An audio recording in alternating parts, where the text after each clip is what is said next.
Un saludo muy cordial, mis hermanos y hermanas. ¿Cómo están hoy? Muy bien, ¿verdad que sí? Bienvenidos y bienvenidas. Estamos contentos de que estén aquí con nosotros. Estamos ya en la recta final. Hoy vamos a estudiar Apocalipsis 17, que es una síntesis en realidad de todo lo que hemos estudiado hasta ahora. Ahora sí estamos preparados para entender Apocalipsis 17. Antes de comenzar, queremos tener una palabra de oración, como siempre tenemos, así que les invito a inclinar sus rostros conmigo con reverencia y vamos a pedir la bendición del Señor. Padre Celestial, vamos a estudiar una profecía compleja, pero una profecía magnífica. Y es una profecía que necesitamos especialmente tu ayuda para comprenderla. Por eso venimos a ti pidiendo sabiduría. Tú has dicho que si nos falta, podemos pedirla. Así que pedimos que estés presente con nosotros y que podamos comprender esta profecía, la relevancia que tiene para nosotros hoy en día, en estos últimos días de la historia. Gracias, Padre, por la promesa de tu presencia. Sabemos que estarás, porque te lo pedimos en el nombre precioso de tu Hijo, Cristo Jesús. Amén. Ayer introdujimos el tema cuando hablamos del hecho de que el libro de Apocalipsis habla en símbolos. Y si queremos entender un pasaje como Apocalipsis 17, necesitamos estudiar cada una de las partes individuales, cada uno de los símbolos. Y entonces cuando entendemos los símbolos, los juntamos para ver el cuadro total. Así que lo que vamos a hacer es analizar el simbolismo que encontramos en el capítulo 17. La visión que recibió Juan en Apocalipsis 17 le fue dada por uno de los ángeles que derramó una de las 7 postreras plagas. Vamos a leer eso en Apocalipsis 17 y el versículo 1. Dice allí en Apocalipsis 17:1, vino entonces uno de los 7 ángeles que tenían las 7 copas, y habló conmigo diciéndome, ven acá y te mostraré la sentencia contra la gran ramera, la que está sentada sobre muchas aguas. Ahora, ustedes notan en este versículo que uno de los ángeles que derramó las plagas regresa para hablar con Juan. ¿Cuántos ángeles derramaron plagas en el capítulo 16, el capítulo anterior? 7. 7 ángeles derramaron plagas. Ahora la pregunta clave es, ¿cuál de los 7 volvió aquí para hablar con Juan? Porque dice que es uno de los 7, pero no dice cuál. Ahora queremos descubrir cuál es el ángel que regresa. Lo podemos saber por el contenido. Vamos a ver la respuesta a esta pregunta. ¿Cuál de los 7 ángeles que derramaron las copas en Apocalipsis 16 regresa en el capítulo 17 para hablar con Juan? Aquí está la respuesta. Juan vio a la ramera de Apocalipsis 17 sentada sobre muchas aguas. Y en su frente se hallaba escrito el nombre, ¿qué cosa? Misterio, Babilonia la Grande. Así que el nombre que tiene la ramera es ¿qué cosa? Babilonia. Muy importante eso. Ahora también se nos dice que la gran ciudad reina sobre los reyes de la tierra. Es decir, la ramera y la ciudad son expresiones intercambiables. La ramera es una ciudad, en otras palabras, es un poder político. Ramera enfatiza su aspecto religioso, la ciudad es una entidad política. Es más, en el griego la palabra ciudad es polis, que es muy interesante, de ahí viene nuestra palabra política. Así que Apocalipsis 18 presenta a Babilonia desde una perspectiva política, mientras que Apocalipsis 17 la presenta desde una perspectiva religiosa. Ahora, nos dimos cuenta que la ramera se llama Babilonia y está sentada sobre ¿qué? Sobre muchas aguas. Ahora, yo pregunto, ¿sobre cuáles aguas estaba sentada la Babilonia antigua? Estaba sentada sobre el río Éufrates, ¿correcto? Así que tenemos a la ramera sentada sobre muchas aguas, su nombre es Babilonia, y necesitamos saber cuál de los 7 ángeles viene a hablar con Juan. No es difícil saber cuál es. Lo que tenemos que hacer es ir a descubrir cuál ángel habla del Éufrates. ¿Cuál de los ángeles habla del Éufrates? Porque la ramera está sentada sobre muchas aguas, se le llama Babilonia y Babilonia estaba sentada sobre el Éufrates. Y si volvemos al capítulo 16, vamos a descubrir que la plaga que habla del Éufrates es la plaga número 6, donde dice que el Éufrates se seca. Así que el ángel de Apocalipsis 17 está regresando para explicar especialmente la sexta plaga de Apocalipsis, el capítulo 16. ¿Está claro ese punto? Muy importante ese punto. El ángel que regresa es el sexto ángel que derramó la sexta copa sobre el río Éufrates, porque en el capítulo 17 está la ramera, se llama Babilonia, está sobre muchas aguas, y las muchas aguas de Babilonia eran el río Éufrates. Ahora vamos a hablar un poco de la ramera. La ramera es la protagonista o la actora principal de Apocalipsis, el capítulo 17. Ella se sienta sobre las aguas, se sienta sobre el dragón y se sienta sobre los montes o las cabezas. Y ustedes, ¿cómo puede estar sentada en las tres cosas? Ya vamos a ver, hay una explicación para eso. Ella le da su vino fermentado a las naciones. Ella derrama la sangre de los santos. Ella ejerce dominio sobre las naciones. Y eventualmente los reyes de la tierra la aborrecen a ella. Es decir, la actora principal en Apocalipsis 17, la estrella, podríamos decir, de Apocalipsis 17, de este drama, es la ramera. Así que necesitamos entender qué representa la ramera, la actora principal de esta profecía. En Ezequiel 16, 15 y 16, se nos explica que cuando el pueblo de Israel fornicó con las naciones, se convirtió en ramera. Noten lo que dice Ezequiel 16 y los versículos 15 y 16. Dice Dios en cuanto a Israel: pero confiaste en tu hermosura y te prostituiste a causa de tu renombre y derramaste esa palabra está en Apocalipsis, ¿verdad? Derramaste tus fornicaciones a cuantos pasaron, suya eras. Y tomaste de tus vestidos y te hiciste diversos lugares altos y fornicaste sobre ellos. Cosa semejante nunca había sucedido ni sucederá jamás. Así que cuando el pueblo de Israel se relacionó con otras naciones y adoptó sus prácticas paganas, se dice que fornicó o adulteró, porque abandonó a su único esposo, que era Dios. Ahora, la hermana White confirma esto. En el Conflicto de los Siglos, página 431, en nuestro material está esta cita.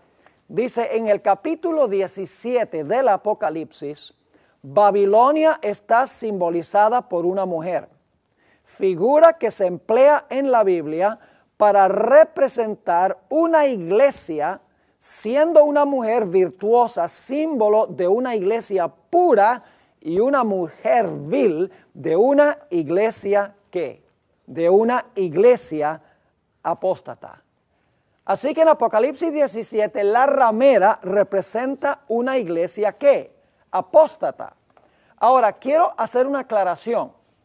La ramera de Apocalipsis 17 en Apocalipsis 17 se aplica primordialmente a Roma papal. Pero hubo reinos anteriores a donde la religión también controló esas naciones. Así que la ramera en Apocalipsis 17 está hablando de la última etapa de la ramera, que representa Roma papal. Pero antes de eso, la falsa religión dominó a otros poderes civiles antes de que lo hiciera el papado al final de la historia. Ahora hablemos de su fornicación, de la fornicación de la ramera.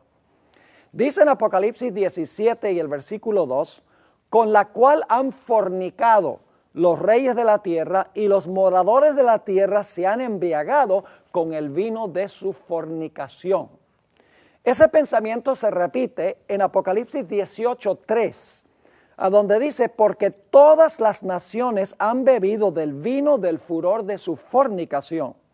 Y los reyes de la tierra, fíjense, los reyes de la tierra han fornicado con ella y los mercaderes de la tierra se han enriquecido de la potencia de sus deleites. ¿Qué significa el hecho de que la ramera fornica con los reyes de la tierra? Significa sencillamente que es una iglesia que se vincula con los poderes civiles de la tierra. No permanece solo como iglesia, sino que la iglesia se vincula con el poder civil. Ese ha sido el tema central que hemos trazado en todas nuestras clases. Y es que la iglesia se vuelve apóstata cuando apela al poder civil para cumplir su misión y para castigar a los que no están de acuerdo con la iglesia. Y aquí la fornicación de la ramera significa que ella tiene relaciones ilícitas con los reyes de la tierra, con los poderes civiles de la tierra. Así lo explica también Elena White en El Conflicto de los Siglos, página 433. Dice, por su alejamiento del Señor y su alianza con los paganos, la iglesia judía se transformó ¿en qué? En ramera. Roma, ahora hablando del papado, haciendo la comparación, Roma se corrompió de igual manera al buscar el apoyo de los poderes del mundo y por consiguiente recibe la misma condenación. ¿Está claro? ¿Cómo se tornó la iglesia ramera? Dice ella que fue porque buscó el apoyo de los poderes del mundo para cumplir su misión. Ahora vamos a hablar del acto de sentarse. Dice que la ramera es una ramera que fornica con los reyes de la tierra, está metida en la política, en otras palabras, y dice que está sentada, no solamente está sentada sobre las aguas, sino que está sentada también sobre los montes. Y vamos a explicar eso dentro de unos momentos. Ahora, ¿qué significa el acto de sentarse? Vamos a leer el versículo, Apocalipsis 17:1, y entonces vamos a explicar qué significa el acto de sentarse. Dice, vino entonces uno de los 7 ángeles que tenía las 7 copas, y habló conmigo diciéndome, ven acá, y te mostraré la sentencia contra la gran ramera, la que está sentada sobre muchas aguas. Ahora, si ustedes leen con cuidado el capítulo 17, van a descubrir que la ramera está sentada sobre muchas aguas, está sentada sobre la bestia escarlata y está sentada sobre los 7 montes. Y claro, la pregunta inmediatamente es, ¿cómo puede estar sentada sobre esas 3 cosas? Sobre las aguas, sobre la bestia escarlata y sobre los 7 montes. En realidad no hay ninguna contradicción. Eso lo vamos a estudiar. ¿Cómo es posible que ella se sienta sobre estas 3 entidades? Ahora, el acto de sentarse significa que ella ¿qué? Significa que ella domina o ella gobierna sobre estas entidades. Es decir, ella es la reina. Como dice en Isaías 47, yo estoy sentada reina, dice Babilonia, y no veré viudez. Eso es lo que dice Babilonia en Isaías el capítulo 47. Es decir, quiero que recuerden que se sienta sobre las aguas, se sienta sobre la bestia escarlata y se sienta sobre los 7 montes. Domina esas entidades y reina sobre ellas. Ahora vamos a interpretar lo que significan las aguas. Apocalipsis 17:1, no vamos a leer el versículo de nuevo, pero dice que la ramera está sentada sobre muchas aguas. Ahora la pregunta clave es, ¿qué representan las aguas? No hay que adivinar, porque la misma profecía nos interpreta lo que significan las aguas. Noten Apocalipsis 17 y el versículo 15, nos da la explicación de lo que representa este símbolo. Me dijo también, las aguas que has visto donde la ramera se sienta, ¿son qué cosa? Son pueblos, muchedumbres, naciones y ¿qué? Naciones y lenguas. Es decir, las aguas sobre las cuales domina la ramera son muchedumbres, naciones, lenguas y pueblos. Ella gobierna sobre un sistema global, es lo que está diciendo. Ahora, quiero repasar muy brevemente lo que nosotros estudiamos en nuestro último tema aquí juntos. Y lo voy a hacer rápidamente porque ya lo estudiamos, pero es vital para entender lo que vamos a estudiar a continuación. Ustedes recuerdan que en Apocalipsis el capítulo 12, que dice que el dragón echó de su boca agua como un río para tratar de ahogar a la mujer. ¿Y eso sucedió por cuánto tiempo? 1260 años. Hacia el final de ese periodo, ¿qué sucedió con las aguas? Las aguas se secaron y cesó la persecución. Pero dice Apocalipsis 12:17 que el dragón va a perseguir de nuevo, porque dice, entonces el dragón se airó contra la mujer y se fue a hacer guerra contra el remanente de la simiente de ella. ¿Van a fluir las aguas de nuevo de la boca del dragón según Apocalipsis 12:17? Claro que sí. Luego estudiamos Apocalipsis 13. En Apocalipsis 13 tenemos una bestia. ¿Cuánto tiempo gobernó la bestia? 42 meses. ¿Es el mismo periodo? Persiguió a los santos por 42 meses. Pero ¿qué sucedió al final de ese periodo? Al final de ese periodo recibió una herida mortal y cesó la persecución, como cuando la tierra ayudó a la mujer. ¿Es ese el final de la bestia? No, porque dice que su herida de muerte será sanada y volverá ¿a qué? Volverá a perseguir. ¿Ven la secuencia? También estudiamos Daniel 11. Recuerdan que por días el rey del norte perseguía al pueblo de Dios, lo castigaba con fuego, con encarcelamiento, con la espada, con despojo de bienes durante días, que entendemos como 1260 días. Pero al final de ese tiempo, en el tiempo del fin, que es 1798, el rey del sur, Francia, se acorneó contra él y lo atacó y le dio la herida mortal. Pero luego dice que a este poder se le sana la herida y dice que sobrepuja e inunda. Es decir, las aguas están nuevamente ¿qué? Las aguas están nuevamente fluyendo. Ahora, Apocalipsis, el capítulo 17, está describiendo el momento cuando las aguas van a volver a fluir después de la herida mortal.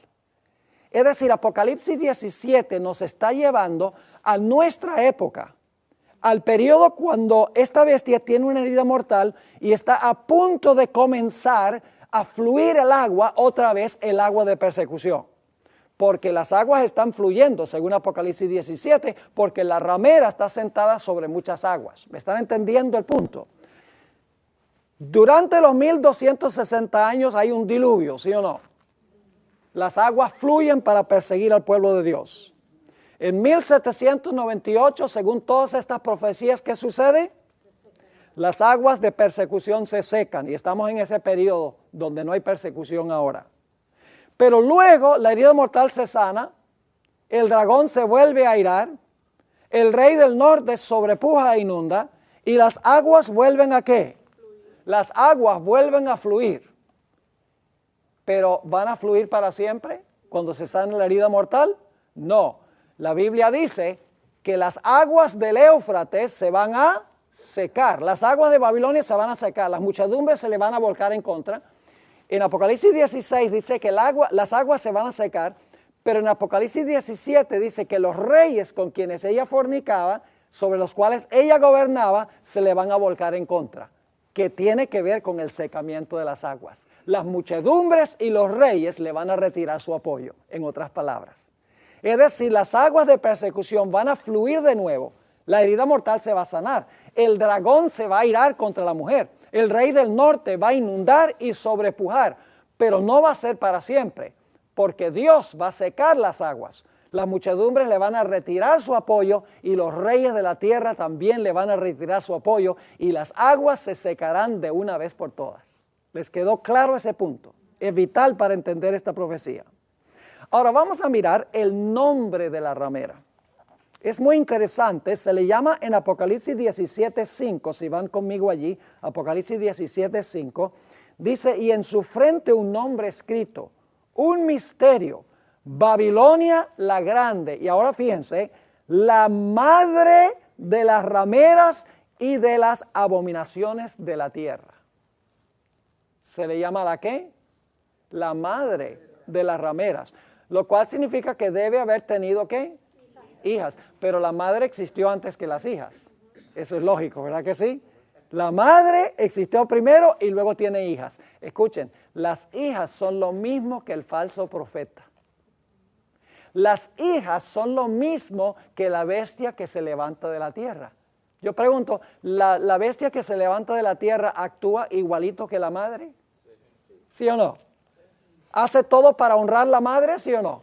Todo lo hace para honrar la madre. Y esto me hace recordar, y esto es un tema ya para una hora completa, pero me hace recordar la experiencia de Juan el Bautista. ¿Saben que en el Nuevo Testamento a Juan el Bautista se le llama Elías? 3 veces en los evangelios Jesús dice que Juan el Bautista es Elías, no en persona, sino que vino en el espíritu y el poder de Elías. ¿Han ustedes estudiado la muerte de Juan el Bautista? En el Antiguo Testamento la historia de Elías tiene 3 protagonistas principales. Está en primer lugar Jezabel, la ramera. Está el rey Acab, que está fornicando con Jezabel. Y están los falsos profetas de Baal que hacen lo que la ramera dice. Ahora, en el Nuevo Testamento, Juan el Bautista tiene también 3 enemigos que sostienen la misma clase de relación con él. ¿Recuerdan cuando Juan el Bautista murió? ¿Quién quería la muerte de Juan el Bautista? Herodías. ¿Estaba fornicando Herodías? Oh, sí, fue reprendida como una fornicaria por Juan el Bautista y no le gustó. Estaba fornicando con el rey. Ella quería matar a Juan, pero no podía. ¿Verdad que no podía? Necesitaba ¿qué? Que la hija le ayudara. Salomé. Y entonces le dijo a la hija, mira, la imagen de la madre, sanguinaria igual que la madre. Porque le dice a la hija, mira, pide en un plato la cabeza de Juan el Bautista. Y la hija hace lo que dice la madre. Esa es la relación que va a sostener el protestantismo con la iglesia romana. Es una ilustración de lo que va a suceder. Y claro, tendríamos que tomar 1 hora nada más para estudiar la historia de Elías, otra hora para estudiar la historia de Juan el Bautista, otra hora para el Elías que fue en exilio durante los 1260 años y otra hora para el Elías de los últimos días. Porque en realidad la historia de Elías está muy prevalente dentro del libro de Daniel y del libro de Apocalipsis, pero no disponemos del tiempo para eso. Así que las hijas representan ¿qué cosa? Las sectas protestantes que hacen lo que dice la madre. Yo pregunto a la bestia con cuernos de cordero, ¿hace lo que dice la mamá? Claro. ¿Manda a todos a adorar a quién? A la madre.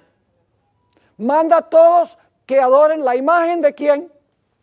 De la madre. ¿Que imponga la marca de quién? De la madre. Todo lo que hace, lo hace en presencia de la madre, dice. Es decir, el protestantismo apóstata que nació de la madre en el siglo XVI y nunca logró deshacerse de algunas de las prácticas y doctrinas erróneas, se han tornado también en rameras de la madre porque reflejan muchas de las mismas enseñanzas que tiene la madre.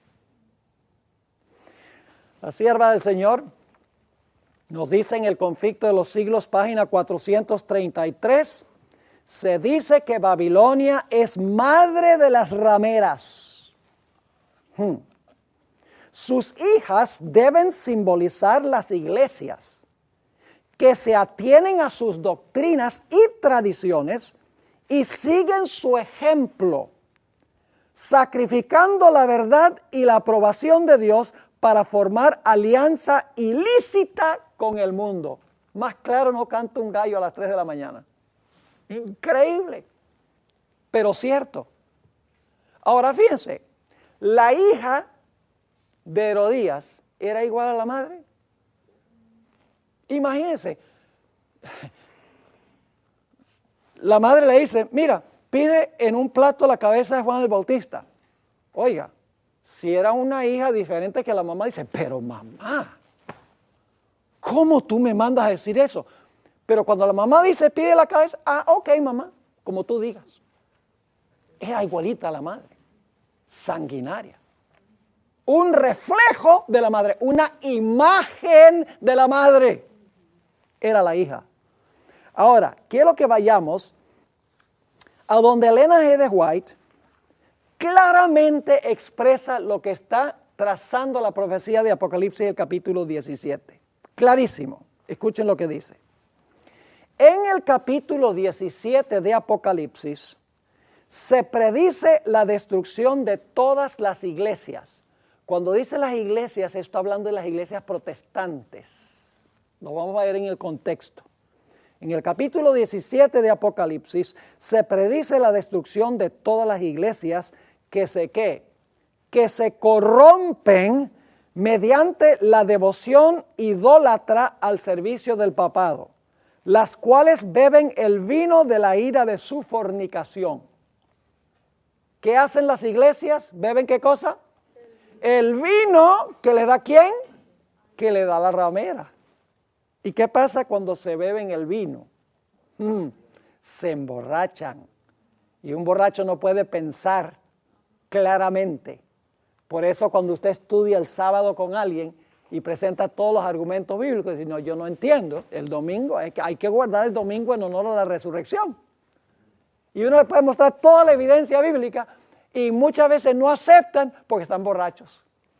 Entonces hay que esperar que estén sobrios para que entonces puedan razonar y decir, sí, la Biblia dice claramente que es el sábado, para entonces guardar el día que la Biblia dice que debemos guardar. Sigue diciendo la sierva del Señor. Así se representa al poder ¿qué? Papal. Entonces, ¿qué representa la ramera según Elena White? El papado. Dice, así se representa el poder papal, que con todo engaño de iniquidad, por medio de una atracción superficial y un despliegue fastuoso, porque mire, uno ve la Iglesia Católica, es una cosa que impresiona los sentidos. La música y el espectáculo extraordinario. Yo recuerdo cuando murió Juan Pablo II, ¡wow! La música y los colores y la ropa y el oro y la plata y todo eso, deslumbrante. Una vez la hermana White visitó la Catedral de Milán. Y yo tuve el privilegio de estar el año pasado allá en Milán. Y una de las cosas que quería ver era la Catedral de Milán. La hermana White tiene solo una cita donde ella escribió en cuanto a su visita a la Catedral de Milán. Al principio de la cita ella describe cuán impresionada estaba con la arquitectura porque tomó centenares de años construir esa catedral. Es una obra pero maestra. Yo mismo me quedé pasmado. Pero al final de la cita la hermana White dice, al fin y al cabo solo era un montón de extravagancia. Pero impresiona los sentidos. La gente se impresiona por lo que es grande, majestuoso, magnífico y no por la simplicidad de la verdad.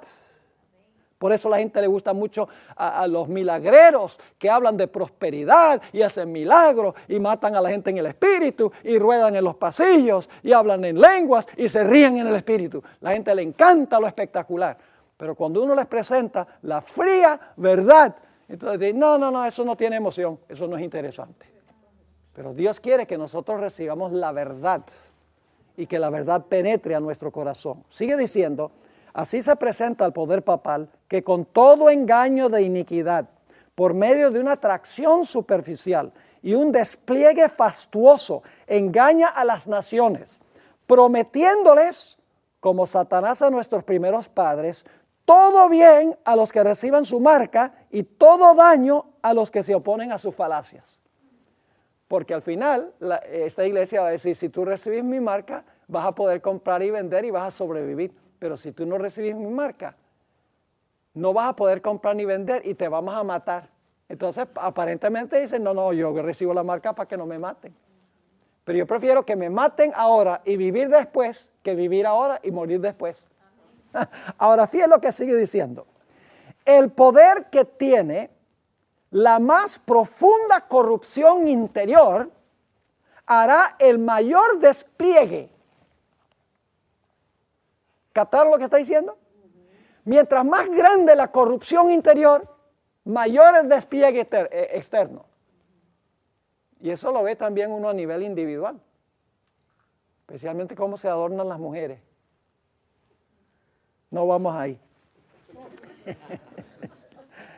Sigue diciendo, el poder que tiene la más profunda corrupción interior hará el mayor despliegue y se vestirá con las más esmeradas señales de poder. La Biblia dice claramente que esto cubre una maldad corrompida y engañadora. Y en su frente un nombre escrito, un misterio, Babilonia la Grande, la madre de las rameras y de las abominaciones de la tierra. Y ahora quiero que noten la última parte de esta cita que se encuentra en el Comentario Bíblico Adventista, tomo 7, páginas 994 y 995. Fíjense lo que dice. ¿Qué entidad le entrega su reino a este poder? ¿A cuál poder? A la ramera.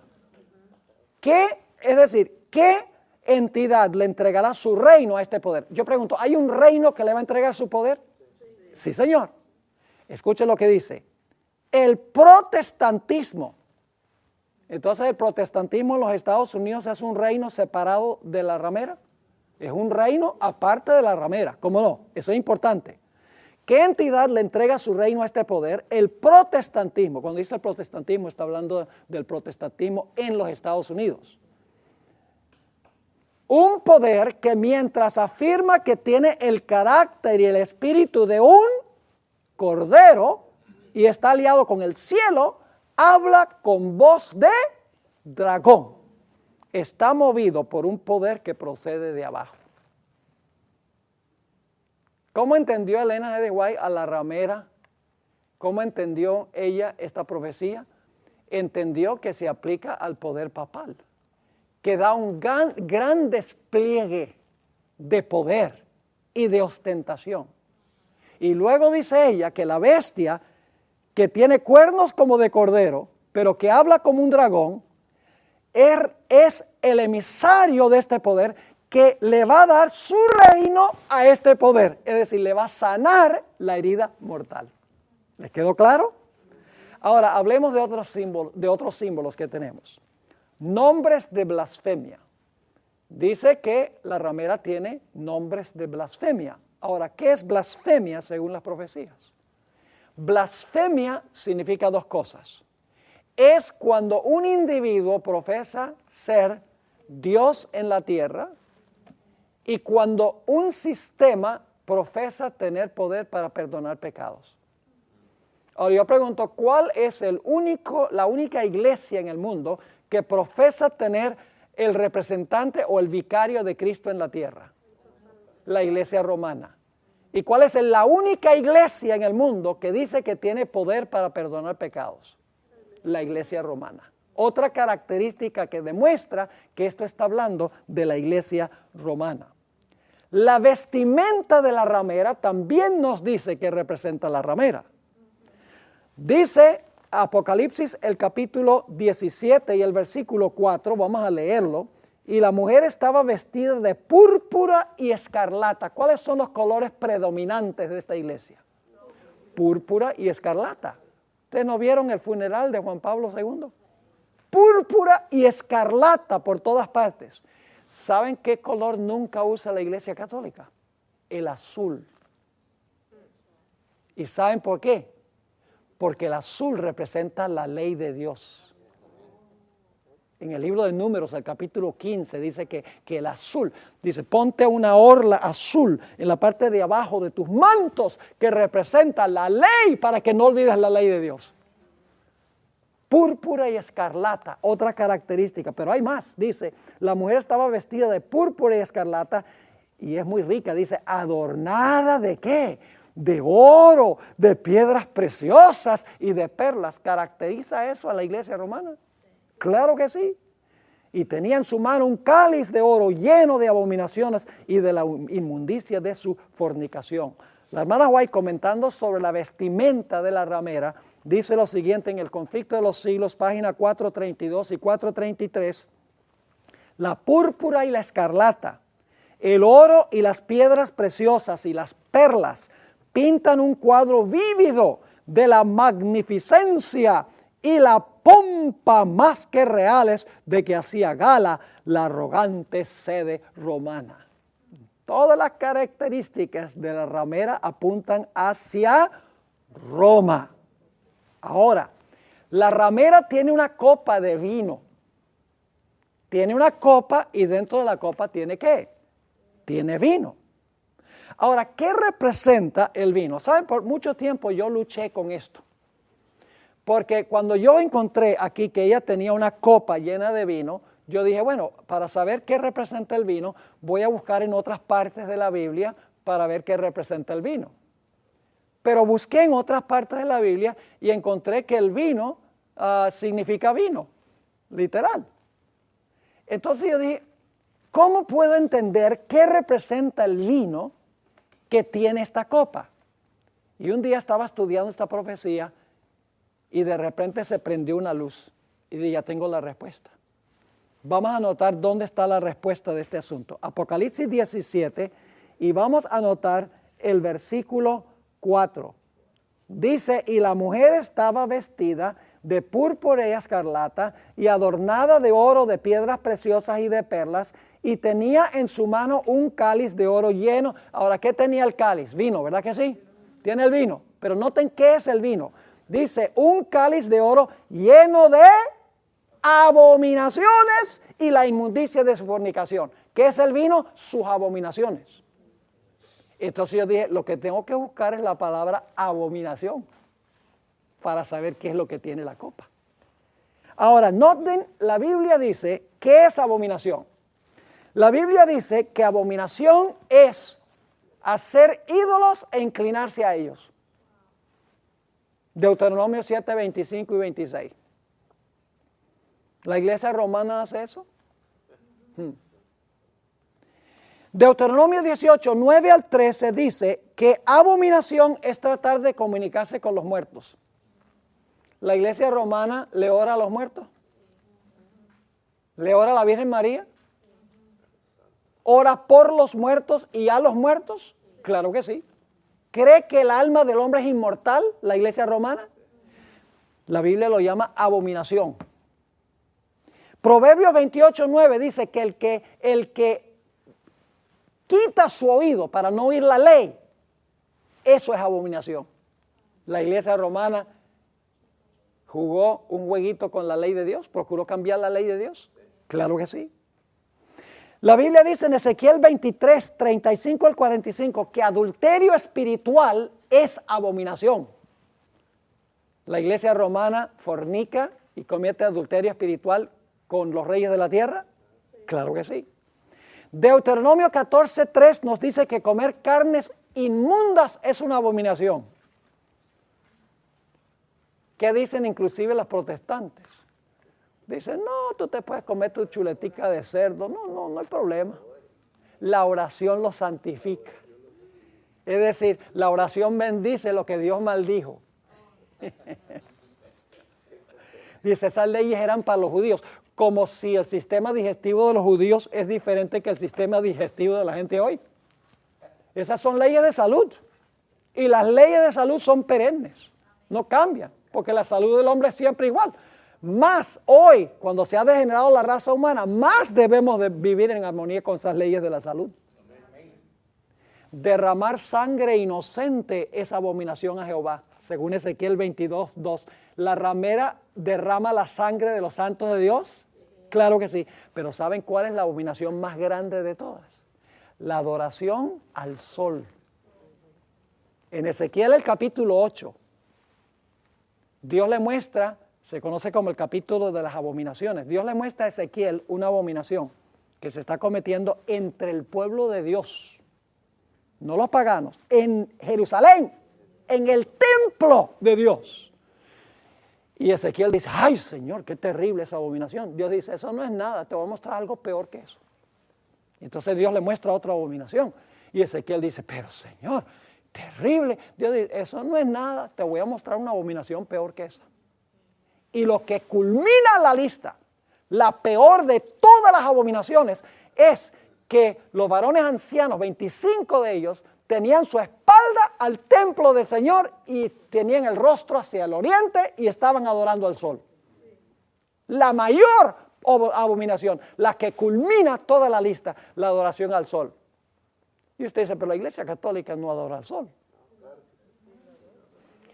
¿Saben una cosa que a mí me impresionó cuando yo hice un tour del Vaticano y del Museo del Vaticano?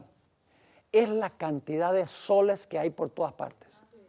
Copas con soles, pinturas con soles, capillas con soles, soles, soles, soles, pero por todas partes soles. Ahora, si usted le dice a un católico que adora el sol, ellos dicen, no, pero adoran en el día del sol. Y usted dice, pero no es igual adorar el sol que adorar en el día del sol. Y yo digo que es igual, en principio. Déjenme explicar por qué. Déjenme preguntarles, ¿quién creó el sol? Dios. ¿Lo creó para la adoración? Entonces, ¿qué pasa si usted lo convierte en un objeto de adoración? Eso es idolatría. Ahora pregunto, ¿quién creó el primer día de la semana? Dios. ¿Lo creó para la adoración? No, es un día de trabajo. Entonces, ¿qué pasa si usted lo convierte en un día de adoración?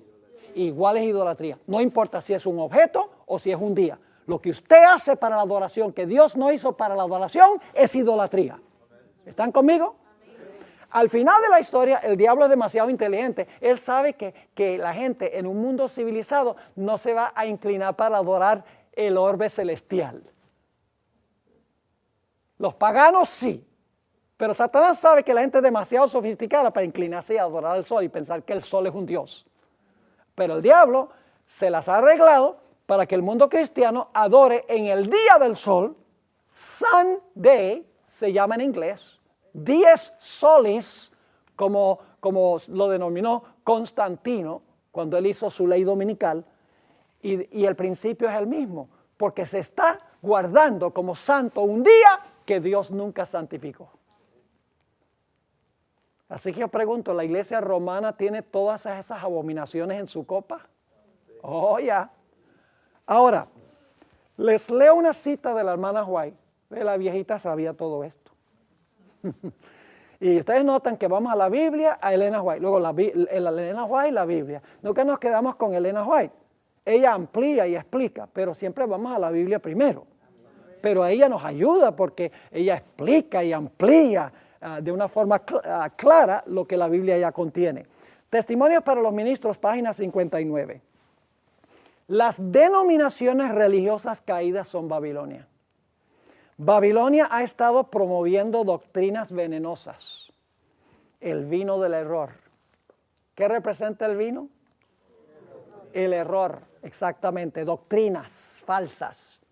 Sigue diciendo, este vino de error se compone de falsas doctrinas, tales como la inmortalidad natural del alma, el tormento eterno de los malos, la negación de la preexistencia de Cristo antes de su nacimiento en Belén, que muchos teólogos católicos hoy niegan eso, y el defender y exaltar el primer día de la semana por encima del día santo de Dios. Estos errores y otros similares, fíjese solamente una muestra, la que ella está mencionando. Dice, estos errores y otros similares son presentados al mundo por las diversas iglesias. Y así se cumple el pasaje que dice, porque todas las gentes han bebido del vino del furor de su fornicación. ¿Y por qué se llama el vino del furor? Escuchen bien. Dice, un furor es lo que producen falsas doctrinas. Y cuando los reyes y presidentes, ¿a quién es que les da el vino? ¿La ramera? Se lo da a los reyes y presidentes para que ellos no puedan pensar claramente y puedan hacer lo que ella dice. Dice, un furor es lo que producen falsas doctrinas, y cuando los reyes y presidentes beben de este vino, del furor de su fornicación, resultan movidos por la ira contra aquellos que no estarán de acuerdo con las herejías falsas y satánicas que exaltan el descanso espurio e inducen a los hombres a pisotear el monumento conmemorativo de Dios. Porque los reyes y presidentes beben el vino de este sistema, están borrachos y por lo tanto se llenan de ira contra los que no hacen lo que este sistema dice. ¿Está claro? Hermanos y hermanas, por eso empezamos con Daniel 2, con la mezcla de hierro y el barro. Esa es la profecía fundamental. Todas las otras profecías demuestran que lo más terrible es unir la iglesia con el Estado. Por eso nuestros gobernantes en Estados Unidos necesitan escuchar esta serie. Para que no cometan el error, y hablo en serio, para que no cometan el error de permitir que la iglesia les dicte lo que deben hacer. Porque si lo permiten, algún día se le van a volcar en contra. Y no solamente se le van a volcar en contra, sino que van a estar perdidos. Y Dios quiere que los gobernantes sean salvos en su reino. Ahora vamos a encontrar más adelante que en el momento de la sexta plaga, las muchedumbres que se han bebido el vino y los reyes que se han bebido el vino, de repente van a quedar bien sobrios. Y las aguas sobre las cuales se sienta la ramera se le van a secar. Se van a despertar de su letargo. Y los reyes de la tierra que fornicaron con ella y que gozaron con ella, se van a despertar y van a decir, ¡ah! Oh ramera, te aborrecemos. Y van a volcarse en contra de ella. Se le secan las aguas, las muchedumbres se le vuelcan en contra y los reyes de la tierra se le van a volcar en contra cuando se despierten de su borrachera. Y le digo una cosa, que cuando se despierten el guayabo va a ser grande.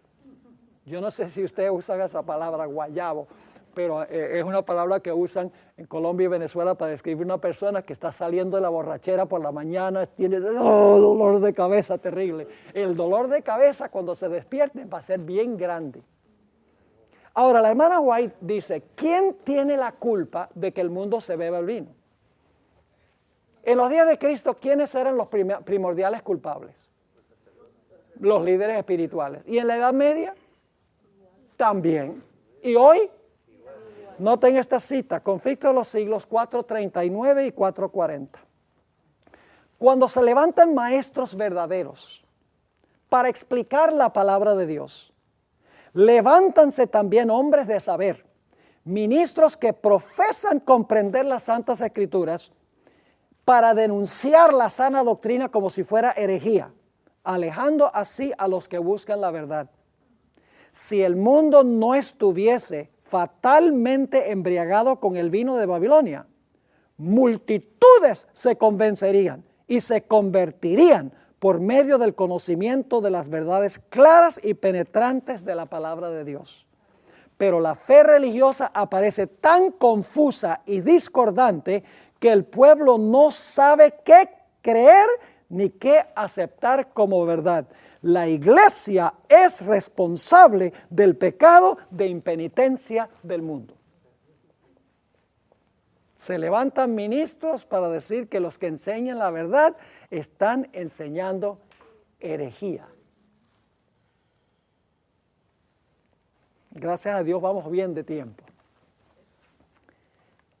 En todo este panorama, donde tenemos a la ramera, tenemos a las hijas de la ramera, tenemos a los reyes de la tierra, es una triple alianza, una trilogía apóstata. La iglesia romana, el protestantismo apóstata y los reyes de la tierra. Esa es la coalición, dominando a las muchedumbres. Pero en medio del mundo Dios tiene un pueblo fiel. Un remanente pequeño, pero fiel. Se le denomina de diferentes formas, como ustedes pueden ver aquí en este material. En Apocalipsis 12, el versículo 13 y el versículo 15 se le llama la mujer. La mujer pura, vestida del sol con la luna debajo de sus pies, con una corona de 12 estrellas. Es decir, se le presenta a los fieles de Dios como una mujer pura, en contraste con la ramera. En Apocalipsis 12, 17 se le describe como el remanente de la simiente de ella, contra los cuales está enojado el dragón. En Apocalipsis 13, 7 se le llama los santos del Altísimo. Y en Apocalipsis 17, 6 se le llama los santos y los mártires de Jesús. ¿Va a tener Dios un remanente fiel, mis hermanos y hermanas, en medio de la apostasía global? Sí, Señor. Y no va a ser la mayoría, sino la minoría. Porque la mayoría nunca ha estado con Dios. ¿Cuántos en los días de Noé? Uno. Y la familia se le juntó. Dice, he hallado a Noé fiel. Dice ahí en Génesis el capítulo 7, dice, Noé el fiel, y la familia se le arrimó. Pero la familia, claro, lógico, también eran fieles y aceptaron el mensaje. A través de toda la historia es un grupito pequeño, un remanente pequeño el que es fiel. Pero al mundo le encantan las cosas grandes. Dice, ¿cuántos miembros tiene su iglesia? 20 millones. Mi iglesia tiene 1,000 millones. Como si el número fuera lo que determinara. No es el número, sino la fidelidad a la verdad de la palabra de Dios. Dice en el Conflicto de los Siglos, página 433, la potencia que por tantos siglos dominó con despotismo sobre los monarcas de la cristiandad es Roma. Y de ninguna otra potencia se podría decir con más propiedad que estaba embriagada de la sangre de los santos que de aquella iglesia que ha perseguido tan cruelmente a los discípulos de Cristo. Ahora hablemos del dragón con 7 cabezas. Y solo les voy a leer, porque nada más tenemos unos pocos minutos, solo les voy a leer una cita de J.N. Andrews. Considero yo que J.N. Andrews es el más grande erudito que ha tenido la Iglesia Adventista en su historia. Extraordinario. Y voy a leerles la cita que él da sobre las 3 bestias. Apocalipsis 12 tiene un dragón de 7 cabezas, ¿sí o no? Apocalipsis 13 tiene una bestia con 7 cabezas. Y Apocalipsis 17 tiene una bestia escarlata con 7 cabezas. Ahora, fíjese cómo él explica estas 3 bestias con 7 cabezas. Las 7 cabezas representan 7 clases de gobiernos civiles que reinan en sucesión. ¿Captaron eso? No. 7 clases de gobiernos civiles que reinan en sucesión, uno después de otro. Estas 7 cabezas le pertenecen igualmente al dragón de Apocalipsis 12, a la bestia de Apocalipsis 13 y a la bestia de Apocalipsis 17. Esto demuestra con absoluta certeza que el dragón y estas 2 bestias representan el mismo poder, pero bajo diferentes cabezas. Pues no hay 3 grupos de 7 cabezas, sino más bien es evidente que las cabezas son formas sucesivas de su poder, cada una gobernando a su vez para luego darle cabida a la otra. Apocalipsis 17, 9 y 10 es la cita que él da. Ahora escuchen qué cronología da. El periodo de tiempo que abarca cada una parece ser el siguiente. El dragón antes de los 1260 años. El dragón que quería matar al niño. ¿Que sería Roma qué? Pagana. Luego dice, la bestia de Apocalipsis 13 durante ese periodo. Durante los 1260 años. Y la bestia de Apocalipsis 17 desde que se le suministró la herida mortal y fue llevada cautiva al concluir ese periodo. ¿Está clara esa cita?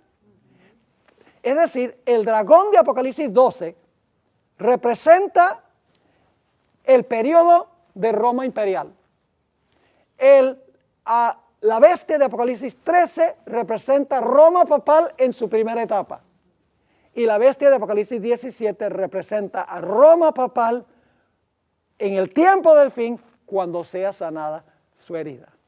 Según J.N. Andrews, esa es la interpretación correcta, y yo creo que al estudiar esto vamos a darnos cuenta que en efecto su interpretación es correcta. Es decir, que cada una de las bestias, la bestia de Apocalipsis 12, 13 y 17, representa el mismo poder, pero en diferentes periodos históricos. Roma, cuando quiso matar al niño; Roma, que persiguió durante los 1260 años; y Roma, como resucitará cuando se desane la herida mortal y fluyan las aguas de nuevo. Por eso vamos a encontrar que en Apocalipsis 17 dice que la bestia era y no es y será. Interesante, era y no es y será. Es decir, tiene esas tres etapas. Fue, y no es, y será. Y dice, no es aunque es. Ahora, eso lo vamos a estudiar en nuestro próximo segmento, en la última clase que vamos a tener en esta serie. Vamos a analizar ya estas tres bestias, cómo se relacionan estas bestias, y vamos a interpretar lo que significa el dragón o esta bestia escarlata en el marco cultural de aquella época, que es muy importante que comprendamos cómo ellos entendrían a este dragón.